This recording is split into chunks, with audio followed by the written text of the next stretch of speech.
Soldering আয়রনের bit কালো হয়ে গেছে, রাং বা সোল্ডারিং ওয়্যার লাগছে না, সার্কিট বা তার ঝালাই দিতে পারছেন না, খুঁজতে খুঁজতে বিট ক্ষয় করে ফেলছেন, তারপরও কোনো স্থায়ী সমাধান পাচ্ছেন না। তাই আজকে আপনাদের জন্য চমৎকার একটি সমাধান নিয়ে হাজির হলাম, যা দিয়ে সোল্ডারিং আয়রনের বিট হবে চকচকে ঝকঝকে পরিষ্কার। বিট কালো হয়ে যাওয়া সোল্ডারিং আয়রনের সবচেয়ে বড় একটি সমস্যা। যারা সোল্ডারিং আয়রন ব্যবহার করে সবাইকেই কম বেশি এমন সমস্যার সম্মুখীন হতে হয়। তাই চলেন বেশি কথা না বাড়িয়ে আপনাদেরকে এই চমৎকার পাউডারটির সাথে পরিচয় করিয়ে দিই। বাজারে এটাকে সবাই নেশাদল হিসেবে চিনে থাকে। নেশাদল দিয়ে কাজ করার কিছু নিয়ম রয়েছে। সর্বপ্রথম তাতালকে সর্বোচ্চ হিট করে নিতে হবে। প্রয়োজনে সিলিং ফ্যানটি অফ রেখে তাতালটিকে সর্বোচ্চ হিট করে নিতে হবে। হিট কম হলে নেশাদলটি ভালোভাবে কাজ করবে না। আপনাদেরকে আমি প্র্যাকটিক্যালি দেখাচ্ছি। কাজের সুবিধার জন্য আমি একটি অ্যামোলেড নিয়ে নিলাম।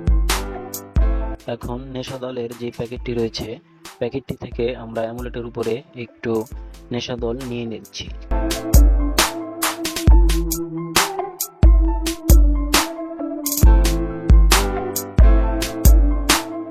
তারপর আমরা তাতাল এবং রাং নিয়ে নেশাদলটির উপরে ধরব।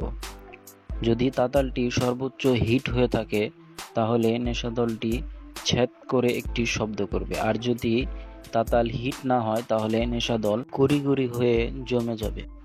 তাতালের বিটটিতে নেশাদল লাগানো শেষ হলে একটু সুতি কাপড়ে পানি দিয়ে তাতালের বিটটিকে ভালোভাবে মুছে নিতে হবে। মোছা শেষ হলেই দেখতে পারবেন তাতালের বিটটি কি সুন্দর চকচকে ঝকঝকে পরিষ্কার হয়ে গেছে। এখন রাং দেওয়ার সাথে সাথে কি সুন্দর গলে যাচ্ছে এবং সার্কিটটিতেও দেখুন কত সুন্দরভাবে জ্বালাই দেওয়া যাচ্ছে।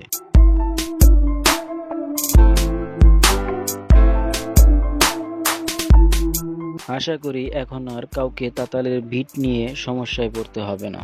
ভিডিওটি যদি কারো উপকারে আসে তাহলে একটি লাইক দিয়ে চ্যানেলটিকে সাবস্ক্রাইব করে রাখবেন। আর যাদের এই নেশাদল প্রয়োজন আমাকে কমেন্ট করবেন, আমি আপনাদেরকে বলে দেব এই নেশাদল কোথায় আপনারা পাবেন। তো সবাই ভালো থাকবেন, সুস্থ থাকবেন। আবারও দেখা হবে আপনাদের সাথে অন্য কোনো ভিডিওতে।